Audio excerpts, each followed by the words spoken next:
I'm going to give a brief introduction to Babel. Babel used to be called 605 because its main purpose is to compile ES6 down to ES5 that can actually run in browsers. So for example, older browsers don't support arrow functions. So 605 would convert that code at the top to the code at the bottom, which just uses kind of normal ES5 function syntax. So you can write ES6 code even though browsers don't fully support it yet. But now it's called Babel, and it's a general purpose JavaScript transformation tool. You can use it to compile not just ES6, but also the kind of upcoming ES7, or if you use React, you can compile JSX code down to ES5, which the browser can actually make sense of. This is achieved through plugins, which allows you to add any kind of transformation that you want. The downside from a user perspective is that now, by default, Babel does nothing at all. You have to provide a Babel RC file, which lists the plugins that you actually want to use.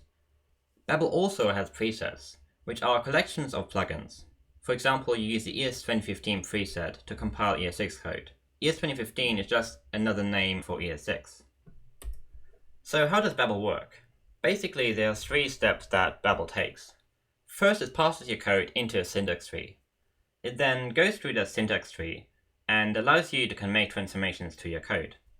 And then finally, it takes the updated syntax tree and generates it back to the code. So the plugins themselves are really in this middle of this process. The parsing and the generation don't really matter. The really core bit for the plugin is the transformations on the syntax tree. So let's look at a very simple example. I've got some code that creates a variable called greeting and assigns a string hello to it. And what I want to do is I want to change this code, so rather than assigning the string hello, I want to assign the string hi. So first you've got the parse step, and there's a tool called AST Explorer that lets you input some code and view the abstract syntax tree, or AST for short. This is a bit of the syntax tree that I actually care about. I've got a variable declaration, and on the left I have the identifier, which is the name of the variable, and on the right I have the initial value. And the initial value is what I really want to modify. Before moving on to the next step, let's remember that the initial value is a syntax tree node with the type literal. The literal node also has a value property, which contains a string, which is what we want to change. This is the plugin code I need to make every string literal have the value hi. The top part is just some boilerplate to allow Babel to import the plugin. The interesting bit is that Babel allows me to specify something called visitors. Visitors are functions that are called during traversal. If Babel encounters a node with a specific type, then it will invoke the visitors whose key matches the node type. In this case, I care about literals, and I want to modify the value property to say hi rather than hello. Now that's done, you can see the updated syntax tree. And you can see when I look at the initial value, the literal value is hi rather than hello.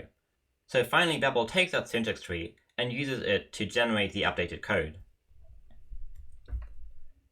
To use our plugin, we need to add it to the Babel RC file, just like we would with the plugin that we downloaded from npm. The only difference is that rather than using an npm package name, we use a file path to our plugin. To finish, I'm going to show you how you can write a plugin that does something more useful than replacing every string in a JavaScript file. I've got an app and there's two files in it. App.js imports utils.js from further up in the tree. So I have to use two dots to go up to the parent directory when importing utils. And it works, but it's kind of problematic. If you want to move the app.js file, we need to update the import path every time app.js moves. That's fairly easy if you have one file with one import declaration, but if you have a larger project, it can become a lot of work. I want to be able to import files from a project root path. So rather than going up folder by folder, I want to use the add character to tell my module loader to use a path relative to the project root rather than going up manually. So let's have a look at how we can actually do this. So this is my project. I've already set it up to use Webpack to compile, and then it runs the compiler code in Node. So if I run import demo with npm,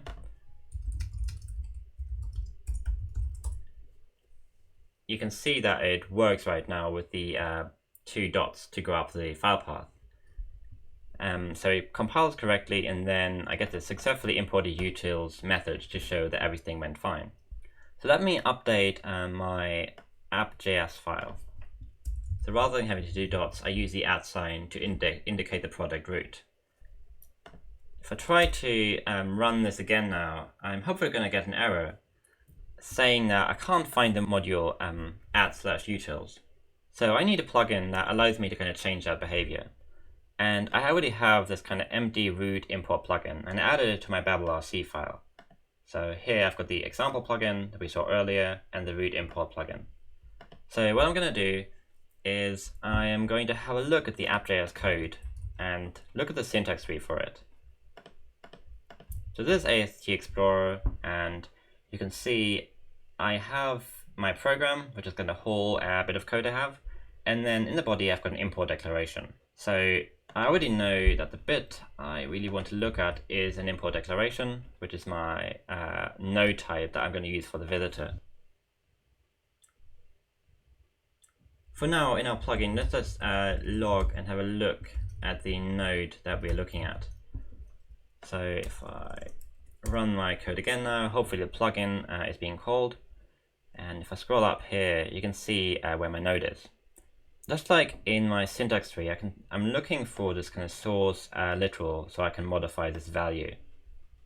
And you can see if I go to node.source and then .value, I can access the value.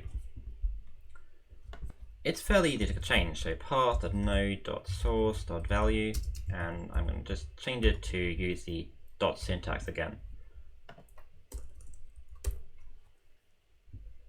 And hopefully it's going to fix it. Okay, yeah, I can again successfully import my utils file. But as you can imagine, not every import needs to be utils. You might have some other file name. So this is really just like a demo to kind of show that this works. Really, I have to put a bit more logic in to make sure the import works.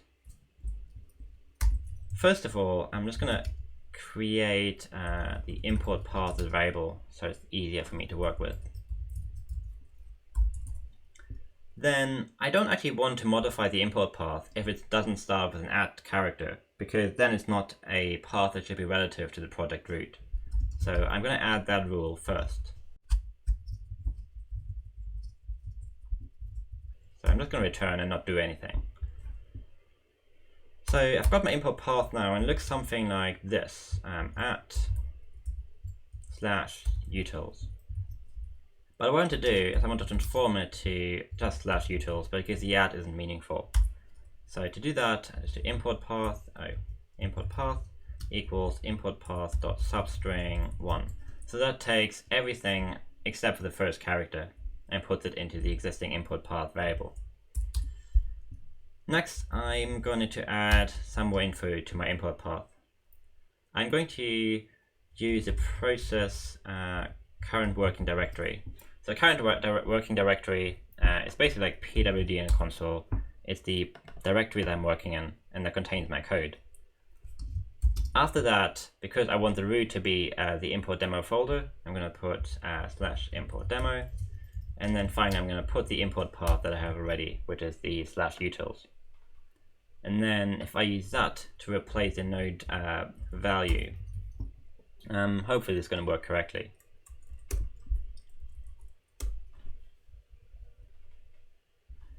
So it works, and you can see it's rewriting the import declaration with an absolute path that actually works.